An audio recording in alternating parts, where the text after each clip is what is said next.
একসময় ছিলেন টিভি উপস্থাপিকা, ছিলেন একটি হেভি মেটাল ব্যান্ডের ড্রামারও। পরে রাজনীতিতে এসে পেয়ে যান এমপি ও মন্ত্রীপদ। আর এবার রীতিমতো ইতিহাস গড়লেন জাপানের আয়রন লেডি খ্যাত সানায়ে তাকাইচি। পার্লামেন্টের ভোটে জয়ী হয়ে জাপানের প্রথম নারী প্রধানমন্ত্রী হলেন তিনি। 21 অক্টোবর জাপানের 104তম প্রধানমন্ত্রী হিসেবে শপথ নেন সানায়ে তাকাইচি। 64 বছর বয়সী এই রক্ষণশীল রাজনীতিক সাবেক প্রধানমন্ত্রী শিনজো অ্যাবের ঘনিষ্ঠ সহযোগী ও রাজনৈতিক উত্তরসূরি হিসেবে পরিচিত। তিনি দীর্ঘদিন ধরে ক্ষমতাসীন লিবারেল ডেমোক্রেটিক পার্টি এলডিপির অন্যতম প্রভাবশালী কণ্ঠস্বর। তাকাইচি একজন কট্টর ডানপন্থী নেত্রী। চীন বিরোধী অবস্থান ও রক্ষণশীল সামাজিক দৃষ্টিভঙ্গির জন্য তাকাইচি বেশি পরিচিত। তাকাইচি নিজেকে যুক্তরাষ্ট্রের নির্ভরযোগ্য অংশীদার হিসেবে উপস্থাপন করেছেন। তাকে মার্কিন প্রেসিডেন্ট ডোনাল্ড ট্রাম্পের ভাবশিষ্য হিসেবেও দাবি করেন অনেকে। নিজের কথাতেও তেমন ইঙ্গিত দিচ্ছেন তিনি। ক্ষমতা গ্রহণের পর নিজ বক্তব্যে যুক্তরাষ্ট্রের সাথে সম্পর্ক উন্নয়নে বিশেষভাবে জোর দিয়েছেন তাকাইচি।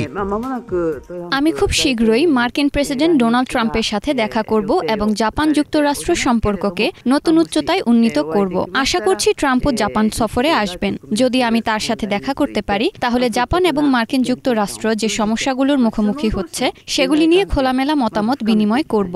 আমি দুই দেশের শীর্ষ নেতাদের মধ্যে আস্থার সম্পর্ক আরও গভীর করতে চাই।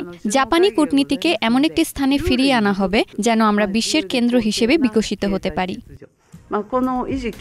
মার্কিন প্রেসিডেন্ট ডোনাল্ড ট্রাম্পও তাকাইচির প্রশংসা করেছেন। তিনি তাকাইচিকে অত্যন্ত প্রজ্ঞাবান ও দৃঢ়চেতা নেতা বলে অভিহিত করেছেন। জাপানের সরকারি সূত্রের বরাতে বিভিন্ন গণমাধ্যম জানিয়েছে আগামী 27 অক্টোবর ট্রাম্প জাপান সফরে আসতে পারেন। ফলে ট্রাম্পের বিতর্কিত অভিবাসী নীতির ছোবল এবার জাপানেও পড়তে পারে বলে আশঙ্কা করছেন অনেকে। ধারণা করা হচ্ছে জাপান থেকে অবৈধ অভিবাসীদের বের করতে ট্রাম্পের মতোই কঠোর নীতি বাস্তবায়নের পথে হাঁটছেন তাকাইচি।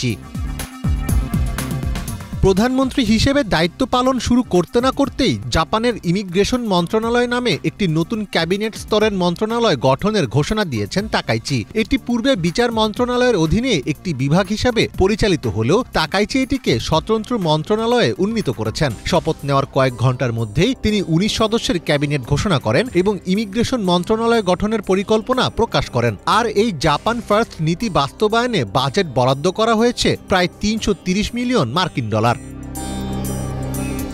নতুন ইমিগ্রেশন মন্ত্রণালয়ের প্রাথমিক লক্ষ্য হল অবৈধ অভিবাসীদের নির্বাসন এবং পুনরায় দেশে ফেরত পাঠানোর নীতি কঠোরভাবে বাস্তবায়ন করা। তাকাইচি দাবি করেছেন অবৈধ অভিবাসনের বিরুদ্ধে জনগণের মধ্যে ক্রমবর্ধমান ক্ষোভ রয়েছে। জাপানের সাংস্কৃতিক একতা এবং কম অপরাধের হার বজায় রাখার জন্য তিনি এটিকে অভ্যন্তরীণ সংকট হিসেবে চিহ্নিত করেছেন। জাপানে জাতীয়তাবাদী দৃষ্টিভঙ্গি প্রতিষ্ঠিত করতে তাকাইচি কতটা সফল হন সেটিই এখন দেখার বিষয়। মীর ফজলে রাব্বি, বাংলা ভিশন।